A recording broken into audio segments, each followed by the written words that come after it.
Okay, I'm back with part two. This is part two of a video so that you know why I'm making this video and what is the point. Watch part one. My name is Morgan and I'm going to be talking about my personal experience with peptides. And just to preface, I do not sell peptides. I do not shill peptides. I have no desire to do so. Not going to sell you a peptide. I'm basically going to just debunk a couple things and I will also give you a source. So I'm just kind of leading up to that, but I kind of want, everybody's on a different level. Some people don't know what I'm talking about.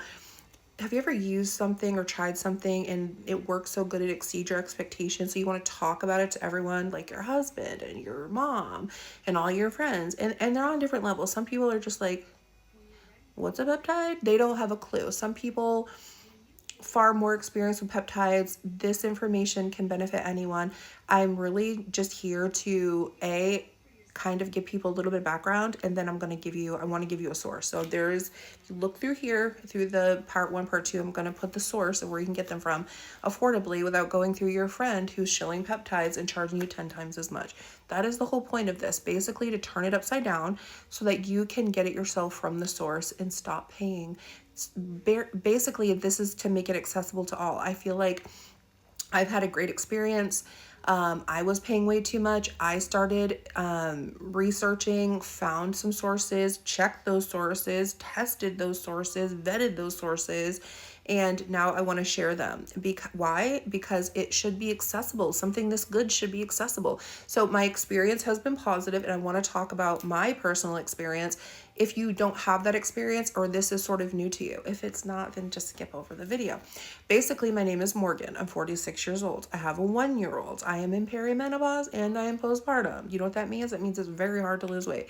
Also, I have a long history of having weight issues my whole entire life, okay? So basically in the past, I've had success with weight loss, okay? Many years ago, I had gastric sleeve surgery, lost weight. It was a godsend. It was worth it. I wish I had started it earlier. If GLPs existed then, I probably wouldn't have needed it, but I definitely needed something to help me through that. Lost weight, got to a healthy weight. I'm not going to go too much into numbers. I can talk to you about that later if you want to, but basically got to a healthy weight, stuck at that healthy weight for many years, ended up pregnant at 44, which I'll get into. I'm going to reverse back a little bit into the pregnancy thing because that does also have a GLP-1 implication there. There was a GLP-1 involved in that. But let's talk today. 46 years old, perimenopause, postpartum. I have been trying for a year to lose weight with no success, very little success here and there. I just was spinning my wheels, basically, long story short. I am not the poster child of success. As you can see, I'm still riding the struggle bus of weight loss. I am not anywhere near there. But when I say exceed my expectation, specifically what I mean is I very recently, in April, I started researching. Let's start here. I started researching GLP products in December. Okay. December, my baby turned 1. I was struggling that whole year to lose weight. I decided to start researching GLPs. I needed something to help me lose weight. Nothing was budging, and I refused to regain. Okay. So I started researching. In April, I felt comfortable after researching, giving it some time. I did not jump into it. And I decided to gift myself, April is my birthday month, I gifted myself the gift of a GLP, okay? I started on April 20th. It is now still June. It is the end of June right now. It's not July. So that means I've been on a GLP for 2 months and some change, about 2 months and a week, okay? I've lost 25 pounds in 2 months and a week. I know, right? I couldn't lose 25 pounds in a year. That might not be a lot to some people. It is a lot to me. It is definitely evidence to me, because I'm researching, right? I'm a researcher here. I'm experimenting on my own self. That is game changer. That is a life-changing event. That is a game changer. I could not lose 25 pounds in 2 months if I wanted to. Now, if I was 35, could I have lost 25 pounds in 2 months by myself? Probably. But given the circumstances where I am with my own situation, 25 pounds in 2 months is crazy. So I've had success with this. I want to scream it from the mountaintops. I want to help other people. I want to tell other people. I want to get my husband on this train. I want him to live a long, healthy life. I am just in the beginning of this. I am just in the beginning. I'm still researching.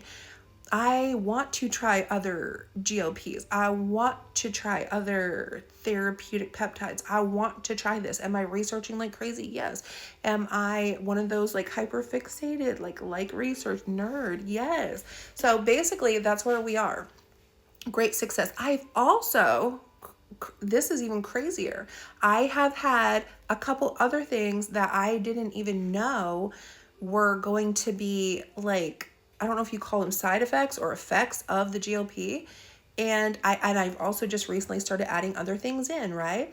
So I want to share that experience, but basically in a nutshell, and I'm trying to keep it pretty short and sweet, I have had other positive things happen.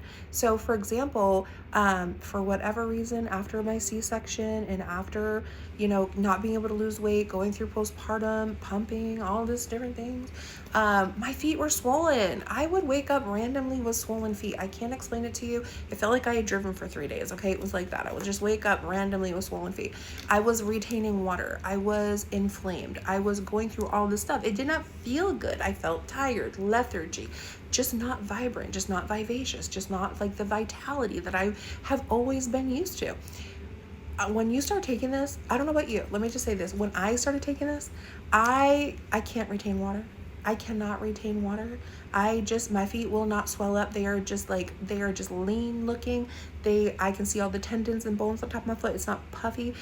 Wonderful. I feel better. It's great. That it was just immediate. It was almost immediate that happened. The other thing too, and I cannot explain to you the cause. Like I cannot explain to you what about the peptide like created this outcome. But what I will say is this, my hands, okay? On this hand right here, probably starting in like 2021, 2022, I started developing a patch, okay? Around the time that I did IVF, when I did IVF, I got a lot of pigmentation, a lot of hyperpigmentation. I also have some hyperpigmentation here, but I had a lot of pigmentation here. Did I hate it? Not terribly. I can blend it and make it look like, like contour, okay? It almost looks like contour. You can kind of see it, okay? But I think it's getting better in here. What I will say is like, I noticed within the first month, I had a patch here. It never went away. It was here. It was permanent. It would darken in the summer. It would lighten in the winter. And then also my hand texture was crinkly. When I bend my hand back, I can try to make it crinkle a little bit. My arms are also getting a little crinkly. I was getting old. I was aging, and I could see this crepiness on my hand. When I tell you that the GLP-1, I hadn't taken anything else. I hadn't taken a copper peptide, hadn't taken anything. It literally faded out that patch, and the texture of my hands, it de-aged me about 5 years. Now this is my driving hand. I ride a lot of motorcycles. I ride a lot of slingshots. I'm out in the sun all the time. That's why I have a lot of sunspots. I've always been a sun person. The patch is not there. It is faded out completely. I feel like this is fading out. And this was, and I've kind of started trying a couple of other little things. Now that we're going into month 3, I've been researching and I want to try other things. I don't have a result or an anecdotal experience for you yet, but just on the GLPs, and you can still kind of see the patch, but it's faded out. Like it's not there. It's a little freckly. My arms kind of have this like freckle effect, but that's crazy to me. This is my experience. I have previous experience with GLP, and let me just touch on that real quick because that's also crazy. But this is my current experience with this go round. What GLP was it? It was TIRZ. I'm not allowed to say it. I don't know if I'm allowed to say it, but it starts with a T and it's a GLP. Okay. So if you have a question, message me. I'm going to link my sources. Okay.